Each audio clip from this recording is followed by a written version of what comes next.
బిస్మిల్లాహిర్రహ్మానిర్రహీం. నా ప్రియమైన సోదరీమణులారా, ఇస్లాం ధర్మంలో మహిళలకు ఉన్న స్థానం మరియు హిజాబ్ ప్రాముఖ్యత గురించి మనం ఈరోజు తెలుసుకుందాం. అల్లాహ్ సుబ్హానహు వ తఆలా మహిళను చాలా విలువైన వ్యక్తిగా సృష్టించాడు. ఈ ప్రపంచం మహిళను కేవలం అందం మరియు శరీరంలా చూస్తుంది.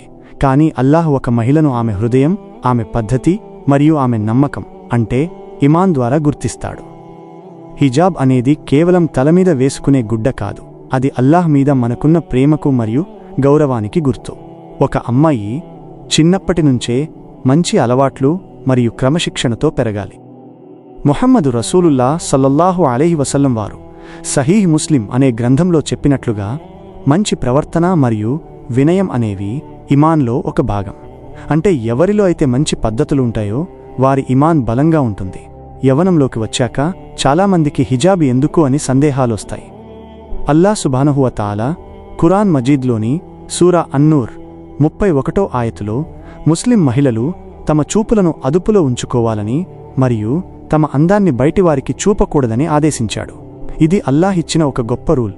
అలాగే సూరా అల్ అహ్జాబ్ 59వ ఆయతులో అల్లాహ్ సుబ్హానహు వ తఆలా ముహమ్మదు రసూలుల్లాహ్ సల్లల్లాహు అలైహి వసల్లం వారితో ఇలా చెప్పాడు: మీ భార్యలకు, కూతుళ్లకు మరియు ఇతర ముస్లిం మహిళలకు చెప్పండి, వారు బయటకు వెళ్లేటప్పుడు తమ శరీరాన్ని సరిగ్గా కప్పుకోవాలని. దీనివల్ల వారు సమాజంలో గౌరవంగా గుర్తించబడతారు మరియు ఎవరూ వారిని ఇబ్బంది పెట్టరు. అంటే హిజాబ్ అనేది మీకు ఒక రక్షణ కవచం లాంటిది. ఇస్లాం ప్రకారం తల్లికి సేవ చేస్తే స్వర్గం లభిస్తుంది మరియు తండ్రి మాట వింటే ఇంట్లో బరకత్ వస్తుంది.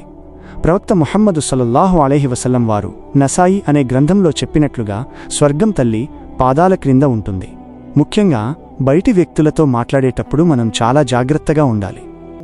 సూరా అల్ అహ్జాబ్ 32వ ఆయతులో అల్లాహ్ సుబ్హానహు వ తఆలా మహిళలకు ఒక విషయం చెప్పారు. అదేమిటంటే, పరాయి మగవారితో మాట్లాడేటప్పుడు అనవసరంగా నవ్వడం లేదా గారాలు పోతూ మాట్లాడటం చేయకూడదు. ఎందుకంటే చెడ్డ ఆలోచనలు ఉన్నవారు దీనివల్ల తప్పుగా అర్థం చేసుకునే అవకాశం ఉంటుంది. హిజాబ్ అంటే కేవలం డ్రెస్ మాత్రమే కాదు, మన మాట తీరు మరియు మన నడక కూడా పద్ధతిగా ఉండాలి. ముహమ్మదు రసూలుల్లాహ్ సల్లల్లాహు అలైహి వసల్లం వారు సహీహ్ ముస్లిం హదీసులో హెచ్చరించినట్లుగా, టైట్ డ్రెస్సులు వేసుకునేవారు లేదా శరీరం కనిపించేలా పల్చని బట్టలు వేసుకునేవారు డ్రెస్ వేసుకున్నా కూడా నగ్నంగా ఉన్నట్లే లెక్క.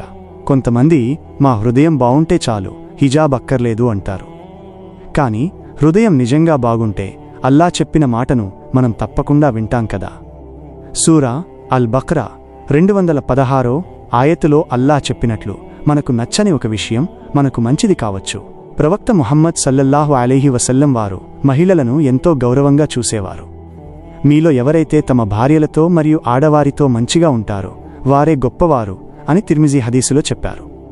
కాబట్టి సోదరీమణులారా, హిజాబ్ మిమ్మల్ని బంధించడానికి కాదు, మిమ్మల్ని రక్షించడానికి మరియు గౌరవించడానికి అల్లాహ్ ఇచ్చిన బహుమతి. ఈరోజు మీరు అల్లాహ్ కోసం కష్టపడితే రేపు స్వర్గంలో అల్లాహ్ మీకు గొప్ప గౌరవాన్ని ఇస్తాడు. అల్లాహ్ మనందరికీ మంచి మార్గంలో నడిచే శక్తినివ్వాలని కోరుకుంటున్నాను. ఆమీన్.